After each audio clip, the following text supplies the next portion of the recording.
au Texas. Savez-vous ce que c'est qu'un duel d'Amérique? Délicats amateurs d'au-delà de l'Atlantique qui tirent une arme avec art. Savez-vous qu'à 20 ans, un coup de carabine atteint toujours le front auquel on le destine, que la balle jamais ne s'égare autre part? Or, le plus ferme doigt, crispé sur la détente, peut bien parfois faiblir dans les moments d'attente précédant le triple signal.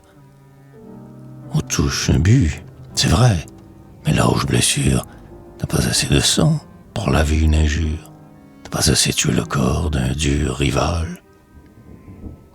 Chez vous, au premier son, toute haine est éteinte. Un seul pas en avant, chez nous, est de la crainte. Flétrit le dernier des Texiens. S'il tombe, il lutte encore ou provoque du geste un adversaire intact, à la main forte et leste, qui l'achève en riant et le livre à ses chiens. Tous les instruments de mort ou de supplice, la hache et le couteau servent mieux. Dans la lice, quiconque veut s'y hasarder. La lame du couteau, lorsqu'elle est bien coulée, qu'elle est forte, portant une pointe effilée, va bien au bout du bras, qui sait le commander.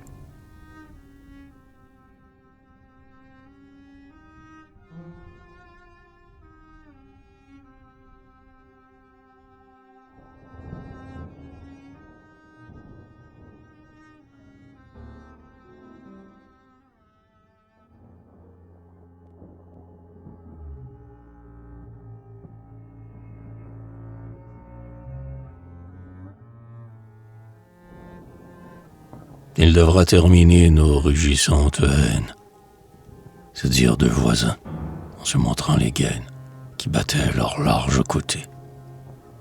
Et tous deux s'en allaient, cherchant chacun d'eux frères, farouches assistants de luttes téméraires, aventureux bandits aux désirs emportés.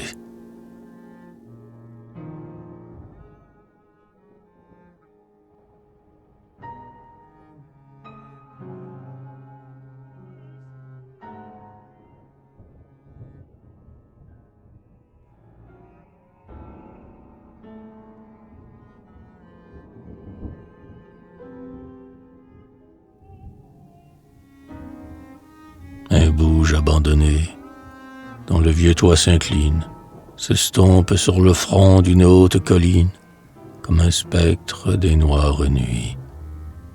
4 hommes sont couchés, sur le devant du porche, tenant tous 4 en main une flambante torche. Leur oreille du sol semble écouter les bruits.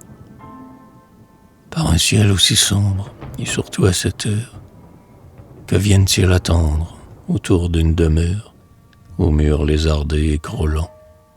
Qui donc en a fermé les battantes croisées, remis sur leurs vieux gonds, bien qu'à demi brisées, ces portes qu'envahit la mousse aux filets blancs?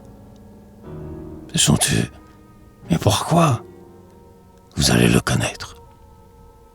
Regardez-les bondir à travers la fenêtre, qu'un rauquet cri vient d'ébranler. Cri strident du damné, torturé par la flamme.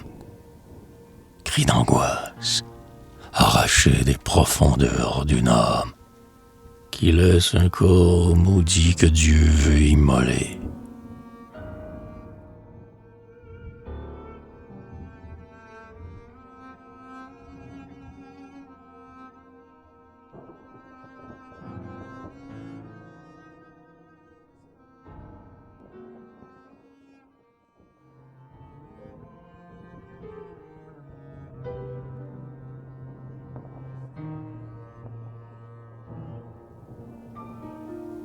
Tout le parquet visqueux de la hutte empestée est jonché de lambeaux de chair déchiquetés par les coups d'un acier puissant. Et, parmi les débris de cette horrible fête, est un tronc décollé sur lequel une tête repose hérissée des gouttes de sang.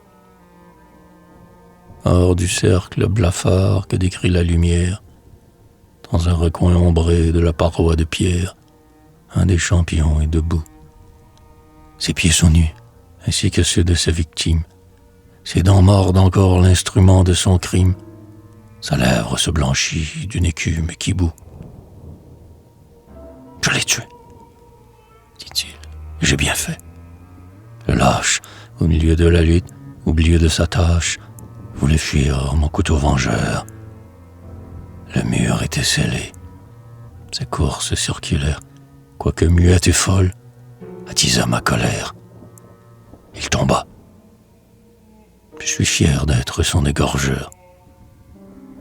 De tous les instruments de mort et de supplice, la hache et le couteau servent mieux dans la lice quiconque veut s'y hasarder. La lame du couteau, lorsqu'elle est bien coulée, qu'elle est forte, portant une pointe effilée, a bien au bout du bras qui sait la commander.